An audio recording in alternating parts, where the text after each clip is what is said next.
So this year's word for International Drop a Rock Day was hope, but I figured I would make this into a tutorial we could use all year round to show you how to take your basic letters and make 5 fun little variations to have some awesome rocks. So as you can see here, we started with really basic letters and we're going to create bubble letters. So you take and you create tubes over all of your letters until they're all bunched up together. So you're going to have a really fat lettering. It's going to look a little sloppy, but just trust the process. Now I'm doing most of these at least 2 times on a light rock and a dark rock, so you can kind of see the difference. And you might have to do a second layer on your letters before you come back and do your lining. If you have some extra space around, go ahead and put some circles. You can have bubbles floating around your bubble letters as well. Now I'm also going to paint these little itty bitty rocks, and I'm just going to adjust where the center line of my lettering is. Instead of being in the middle, it's going to drop down low. This is just a quick little thing you can do to your letters just to give it a slightly different look. I'm going to put all 4 letters on my rock and just surround it with polka dots with all 4 colors.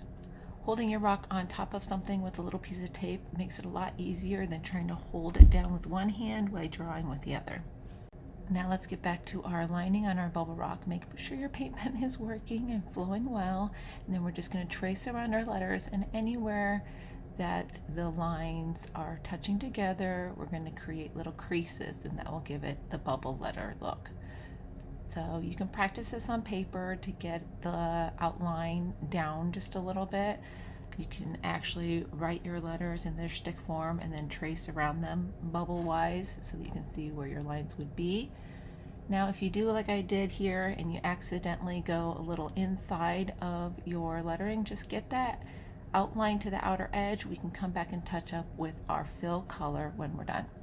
Next, we're going to add a little dash and dot in the upper right hand corner of all of our letters. Try to get this as close to the edge as you can while still allowing a little bit of the color to show through. I am going to show you on the P. I got a little low and you can tell the difference there. It looks so much better when you get it in the upper right hand corner, so we're going to cover that one up with our teal and come back and fix it later. On our next design, we're going to lay our letters out with black, and then we're going to go along and anywhere there's a tip of a letter or an intersection, add dots. We're also going to add dots all around the outside to fill up the negative space. Once those dots are completely dry, we're just going to come back with our colors, and we're going to fill each one of our dots by just dabbing in the center of our circles.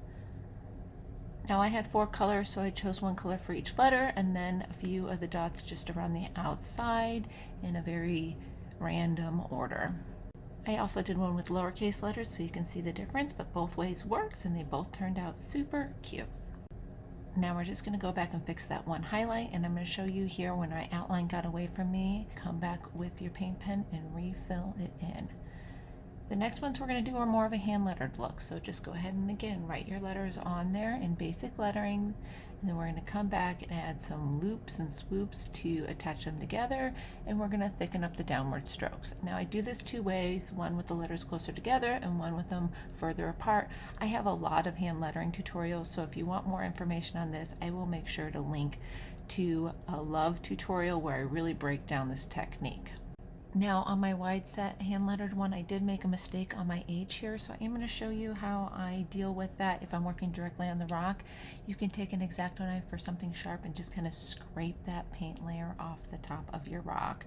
If you have a base coat, you just go back with your base coat color. For this next one, I'm using the sticky end of a post-it note, or you could just use painter's tape to make a little rectangle, and this is going to leave us some negative space to put our word when we're done. Then we're just going to come through and use lines and dots, and you'll see I do a different pattern on the second one with zigzags. Whatever style you want, just alternate between your colors and work your way across your rock. Now, if you want to vary what colors are doing what things, if you have an even amount of paint pens like I do today, do an odd number of design lines. So I did stripe dots on this one. That way it changed which colors were doing which part of the designs. And then you can see on the second one I did a stripe zigzag dot. So again, 3 specific things with 4 paint pens will alternate what colors each of the things are. Once you're done with the designs, take an X-Acto knife or something sharp to get underneath there to peel up your little sticker piece, and then we're just going to write the word hope with all 4 of our colors in the center. If you have any bleeding around the edges like I did on this round rock, you can also do a quick little outline around your rectangle to clean up any of those edges. I hope you give a couple of these a try, pun intended, to jazz up your basic lettering on your next set of word rocks. Happy painting!